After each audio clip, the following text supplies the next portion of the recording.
macam-macam. Indonesia tuh dari A sampai Z ada. Tapi selama ini ada kesusahan apa sih Om Ded sendiri maksudnya untuk ada dengan tadi juga sempat kemarin sempat ribet banget tuh sama Bintang Mambo. Iya. Ya kan bintang tamu beda-beda, masing-masing beda-beda. Nah, kalau kita kan kalau podcast kan kayak ngobrolan warung kopi lah gitu kan. Kalau tergantung dari bintang tamunya. Makanya kalau ini ya saya nggak pakai bintang tamu kan saya bebas. Kalau kemarin kesusahannya apa sih sama Bintang Mambo? Ya nonton aja. Om Ded tadi bilang katanya takut sama UU ITE itu bagaimana Om Ded? Ini kan podcast juga kan mau podcast terus katanya podcaster itu pada takut sama UU ITE mungkin bagaimana? Ya kan kalau UU ITE itu kan sebenarnya bisa dikaretkan, kalau salah ngomong bisa dikaretkan kan. Apalagi makanya kita harus berhati-hati ya penghinaan dan sebagainya, apalagi banyak orang juga nggak paham tentang ITE. Contohnya kalau menghina asosiasi atau ada ngomongin asosiasi boleh nggak?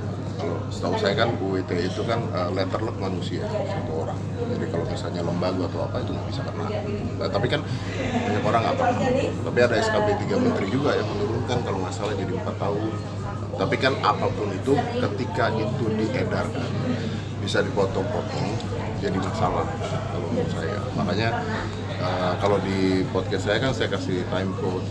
Jadi kalaupun dipotong-potong ya saya punya bukti time code. Cuman kalau berdiri seperti ini saya nggak punya bukti apa-apa. Kalau orang ngerekam dan sebagainya dipotong dikeluarin satu masalah kan nggak nyambung nanti kan tiba-tiba kan. Nah itu yang menjadi masalah. Om Ded nanti mau bahas apa di acara ini kira-kira? Indonesia maju dan lucu. Spesifiknya? Spesifiknya macam-macam.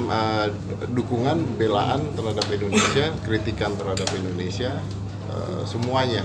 Saya juga lagi buat sih. Ada unsur komedinya nggak Om Ded? Pasti ada, tapi saya lebih ke ya gini, kalau kita ngomongin apa yang mau kita rasakan kan pasti ada komedi gitu. Kan semua apa yang udah saya jalankan kan dari kemarin sampai sekarang tuh kan penuh dengan konflik dan komedi gitu kan. Hanya perawan jadi masalah di TikTok itu kan udah komedi. Kan gitu ya.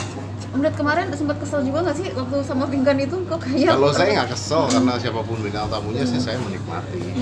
Cuman lucu. Gitu. Iya, apa sih yang membuat keanehan dari semua jawaban-jawaban dari Pinkan itu kan dia sebagai ibu kok kayaknya dia ngerasa terpojokkan gitu. Ya justru itu saya tidak mendapatkan jawaban itu kan. Oke. Jadi kayak dia ngablu gitu ya. Saya nggak mau ngomong gitu ya, itu Anda yang bilang tuh ya. Bukan saya. Tapi saya nggak mendapatkan jawabannya. Kan?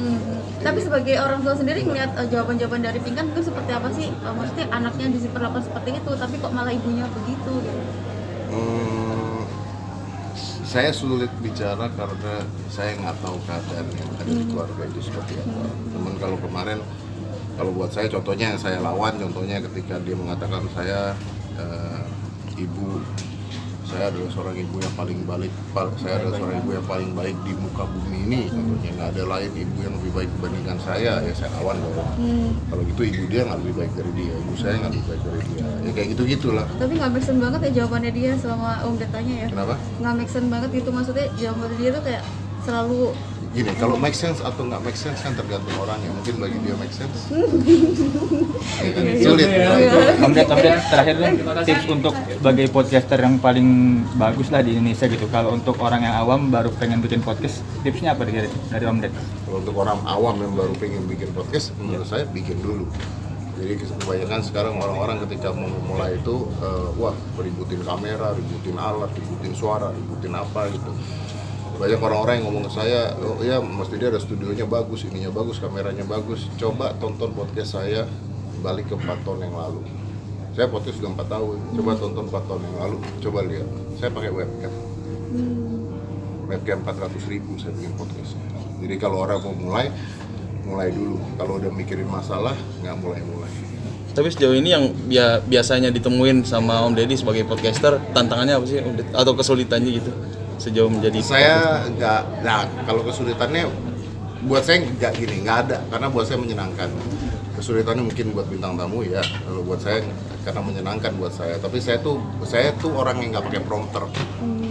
Jadi saya tuh kesulitannya ketika bintang tamu atau ngundang pejabat dan sebagainya, mereka minta daftar pertanyaan. Dan saya selalu mengatakan saya tidak punya daftar pertanyaan. Jadi kadang-kadang ada yang mau datang, ada yang nggak mau datang. Karena ketika minta daftar pertanyaan, saya bahkan nggak tahu mau ngomong apa untuk daftar pertanyaan. Karena saya nggak ngeliat prompter nanya, kan diajak ngobrol basicnya begitu. Paling kesulitannya ketika ditanya mau nanya apa, bingung saya mau nanya apa. Thank you ya. Oke. Terima kasih Om.